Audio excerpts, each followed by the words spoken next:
Today, I thought it was only fitting to continue my partnership with Raycon into the entryway hallway since we did the entryway cleaning closet, and just see what we can do to spruce this up without going too crazy and make it doable for beginners even in the quote-unquote woodworking or carpentry space. Holly does not have a traditional entryway. It kind of just goes directly into the house when you walk through her front door. So our biggest aha moment was going to be swapping out these cabinets and also just utilizing paint to trick the eye and add some fun to this space. She originally wanted to open up these shelves, but because there aren't items in here that she would be styling, this is just strictly storage and she doesn't have a lot of it, we decided to go ahead and upgrade the cabinet fronts to make a bigger difference. This will be my first time doing cabinet fronts. I'm going to do them in the most simple way, so just a fair warning. I realized I didn't explain what this was last time. So this is the dog den. This is a door that we never used and had like a cabinet here before, but Vinny, he's a Great Dane Pit Bull mix. He can jump over it when he gets scared. So Holly wanted to do this wood slat so we can still see them, be a little spy on them sleeping, but also make it so he can't escape. And since we wouldn't have used this door anyway, she wanted to open it up and make it a little accent piece. And then we will eventually do a sliding door here to be able to create an entire shoe wall for Holly right here so that door doesn't hit it. Before we dive into this very simple entryway makeover, I did want to thank today's sponsor, which is Raycon. And if you guys have been here for a little bit, you know I'm a huge fan of their Everyday E25 earbuds. Their Everyday E25 earbuds are their best model yet, with 6 hours of playtime, seamless Bluetooth pairing, more bass, and a more compact design that gives you a nice noise isolating fit. It comes in new, fun colors. Raycon earbuds start out about half the price of any other premium wireless earbud on the market, and they sound just as amazing as any other top audio brands that you know. They are great from working from home, working out, and listening to music and podcasts for hours without driving your roommate, significant other, children, or neighbors crazy. I personally really like them because they are extremely sleek. They really don't hurt my ears, and I have very sensitive ears, and quite frankly, I really love just how they look, to be honest, and just shoving them in my pocket, grabbing and going. I am a sucker for a soundtrack. I am a sucker for music, and I am a sucker for sound. So if I can get that while I'm working, it is just the best of both worlds. Be sure to head over to buyraycon.com/Metz. That's BUYRAYCON.com/METZ for 15% off your order. There are a million and one things that I love about Holly, but one thing I love most is the risks that she's taking within her house, because it's something that I would never do, but it is opening me up to designing and looking at spaces in a brand new way. She told me that she not only wanted to paint the ceiling black to make the hallway look extra long, but also the back wall, the door, and the molding entirely black to just completely make it look like it disappeared, which I was a little bit nervous at first, but I genuinely like it now. Paint will always be my number one tip to switch out a space. The second tip that I always give you is swapping out the light fixtures. Now, these booth fixtures always gotta go. I am never a fan of these in any sort of situation, and there are a ton of other options that are way more chic that you can replace them with and even get more light if you wanted to. Whenever you are doing electrical, you want to ensure that you're going to your breaker. Most of them are labeled, but if they are not, you want to test which one is going to be able to turn off the power completely to the light you are going to be changing out. Same thing goes with the actual switch to it as well. I am going to go ahead and remove this old one. The breaker is off. I am just going to disconnect the white and white, which is the neutral typically. The black is typically the hot, so go ahead to disconnect that as well. And then the copper one is sometimes found, it's the ground one that is wrapped around a green nut that you just have to loosen so you can unwrap that and make it completely free.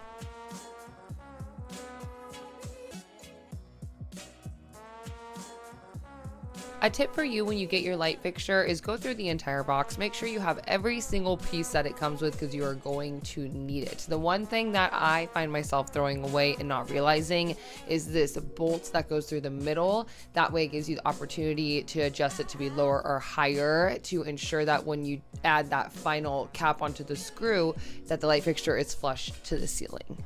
Once that is installed, you want to go ahead and start to wire your light fixture to the actual ceiling wires. You want to do white to white, and you also want to wrap the cord around it how you turn the cap to be tight, because if you put it the opposite way, you're going to be like shredding the wire essentially. You want it to basically roll together. So white to white, black to black, and then that copper ground wire to that green net. Tighten it with whatever caps are provided with whatever light fixture you have, and you should be good to go. If you make all those connections, turn the breaker back on, those bulbs should turn on with it. When I installed the light bulbs and flipped on the switch, it was not a dimmable light fixture. So the light bulbs did not go on, and I must have rewired this thing about 4 times off camera. I was so frustrated with myself. I didn't realize this from the get-go. So I'm going to teach you how to replace a switch. I'm going to change mine from a dimmer to just the one that you can turn on and off, since this light does not do that. Make sure that your breaker is off once again so there's no power coming to this switch, and then remove that switch plate and go ahead and remove the screws to actually pull that switch completely out so we can get to those wires. That's not supposed to be there. That screw is definitely not supposed to be there, and that is no shocker. I swear I always run into like the weirdest things with electrical. Anyways, I will always take a photo of how the original switch or outlet or whatever I am doing is wired, so I have a way to put it back together if I break it with the new switch. Very similar to the light fixture, you want to go ahead and insert the neutral wire where it says neutral and clamp that down with a screwdriver to make sure it's nice and tight, and then put the hot wire where it says for the hot wire to go, you know, put that in there and screw it down nice and tight. Some of them have wires to put together. This one does not. It just has a little pocket for the wire to go into, and we should be able to switch this sucker on.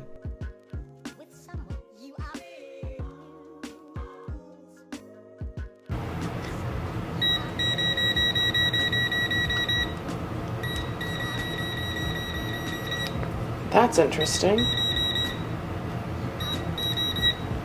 They're both hot wires?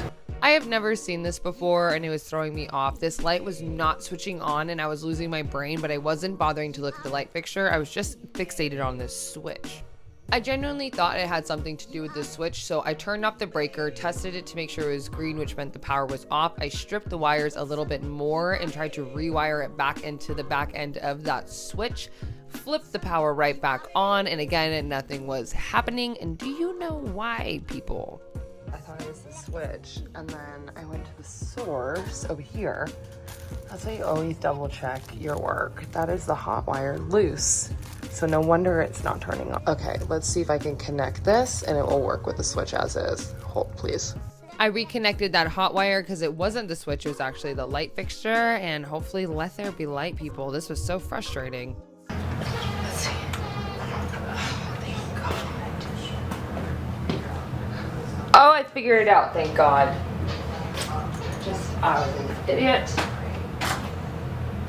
Cool.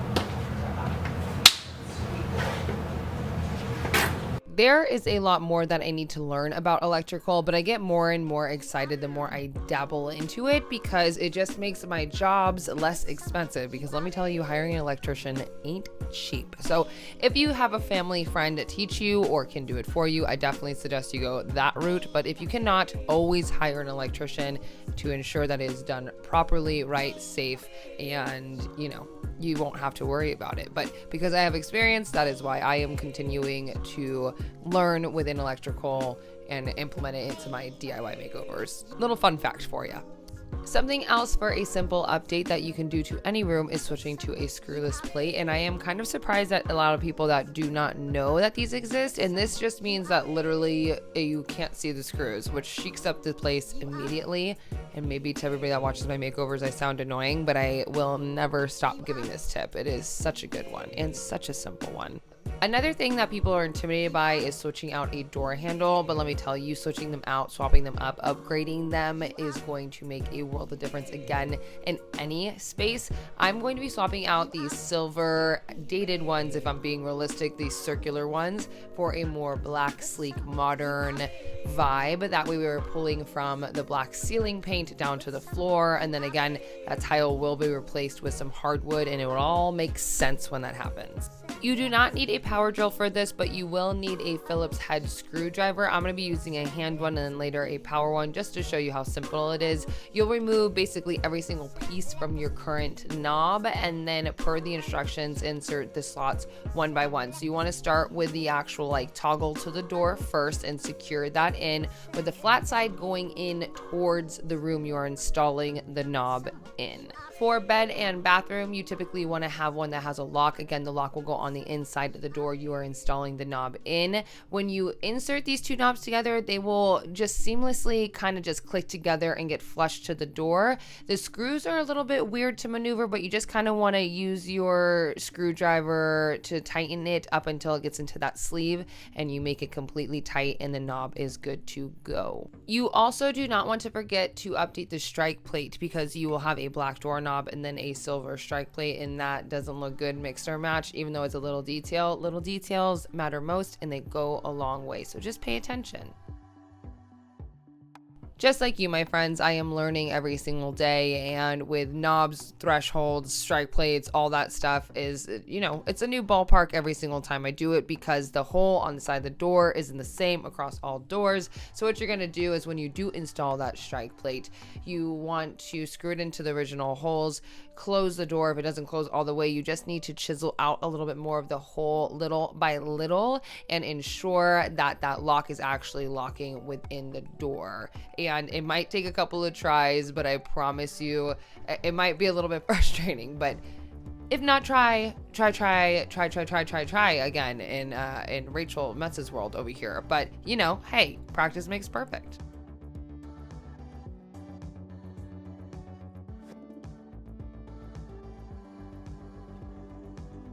Sometimes the screws slip in this type of wood because it's very, very soft. So you can use a hammer to just kind of indent the screw where you want it to go so you can guide it into place nice and easily.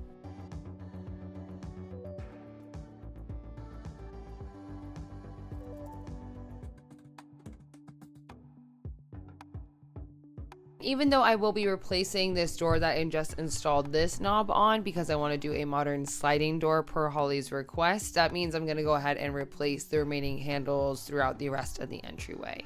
Here. Oh my god, I always do this when I'm changing a door and I lock myself. I'm locked. Oh my god. Oh my gosh. Oh, I got it. I just used the new door handle. Oh my god. I'm a carpenter. That's what I do for a living. This is hands down why I never try to work in FaceTime with my best friends, because I always get distracted, and I don't know how I found myself in this predicament once again with these door handle situations. But moving onwards and upwards, friends. The actual cabinets, I decided to switch out the white painted MDF for a raw plywood that I just routed out the very edges, like a 1/8 inch depth of, and I don't know where that footage is. I think I honestly lost it. Your girl's head has been kind of running loose lately. I had to have a bunch of help in order to install these properly because I needed someone at the top and the bottom on the side putting pressure in order for me to screw. So that was the most frustrating part for this. Oh my god, why are the easiest things the hardest? Oh. That's just a little fun reality for you. I swear every time I do these makeovers, the most simple tasks end up being the most tedious and the most ones where I lose my patience. Oh no, it probably has to be in. Oh, I think because it's like because the screws are not like you're gonna have to drill like you drill that into here. Yeah, I'll get longer screws. Yeah, because then it'll straighten it. It'll hold it tight. Yep. Because right now it's like way back. Okay, perfect. Yay! The hardware that I use to click these things into place is literally the hardware that was already on the pre-existing cabinets. It's just a simple click-in hinges that you can get from any kind of hardware store. I moved on to installing circle black knobs that you'll see are in my bathroom as well. Again, pulling all the blacks together and all the hardwares to kind of make it look cohesive as possible, but again, not overwhelming this entryway space. I pre-drilled where I was going to be putting the knobs, and then I moved forward with sanding with the 220 grit just to get any of those little splintery wood situations right off the surface before tightening those black circle knobs into place. Although this is on the simpler side of a makeover, I did want to make this tutorial obtainable for anybody just getting their feet wet into interior design, looking to up their home in a simple way and not have to use all these crazy power tools. So I'm hoping you're liking the process so far. This is a new thing for me. It has a hole. Boom! Good job. I am done with you. Doors. I am big and bad and tough talking to inanimate objects, I know. But outside of the modern sliding door that I will be building as a separate tutorial for you, I decided to add a piece of art for Holly to walk out to and just look absolutely stunning, but tie that whole like planty black and white vibe together.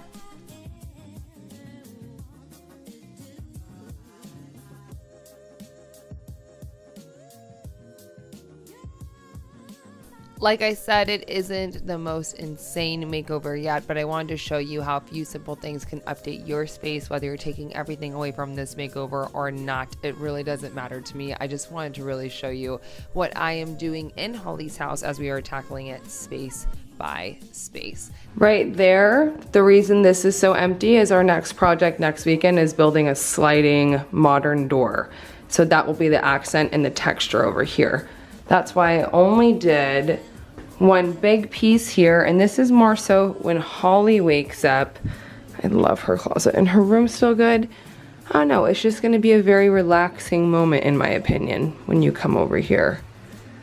You walk out from her master. This is just nice and calm. I love the complete opposites. I'm obsessed with it. Then you turn this way, and this will be that sliding door covering the closet, which we're doing next month. But then when it's open, it has that little bit of a wall art piece. So you don't necessarily have to always overwhelm the space with photos and hooks and bobs, because honestly, this is a fairly small entryway. So even when you come down here, like just losing this amount of space is a lot for a hallway like this. So I think the more you can, or sometimes the less you can implement, the better. I do kind of want to change that door handle because it looks like it just disappears. How trippy is that? I do think I want to change the door handle to be gold. So maybe we'll do that when we do the closet makeover, but how good. Like this right here, I love. And then when you turn on the light, cute. I love it. We can't get a rug because all the dogs, it's just there's no point. They track all their ish down there. But hardwood, are you joking? With this, I'm like really excited with where Holly's brain goes. Like when she told me ceiling, door to floor, I was really intimidated by doing that. And I know it's not going to be everybody's cup of tea, but that's the greatest thing about your house is like you live here and she's obsessed with it. The lighting's kind of hard to do over here, but she's obsessed with it. I also think it's awesome to consider looking out. Sorry, all the doors open and you can see the unmade over rooms, but I do think with an entryway you consider walking out as well, which I love walking out, seeing the natural glass door, heading into the kitchen that we're going to make over, and then to this. I'm gonna fix that. I need to hire an electrician, so don't come at me.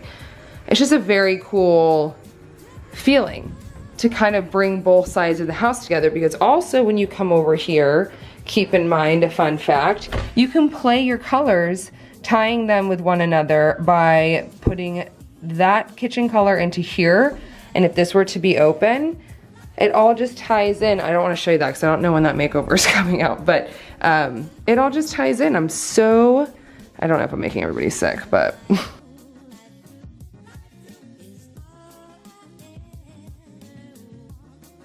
thank you so much to Raycon for sponsoring today's episode. Be sure to click the link in the description box to get 15% off your everyday E25 earbuds. I will see you guys soon for another DIY.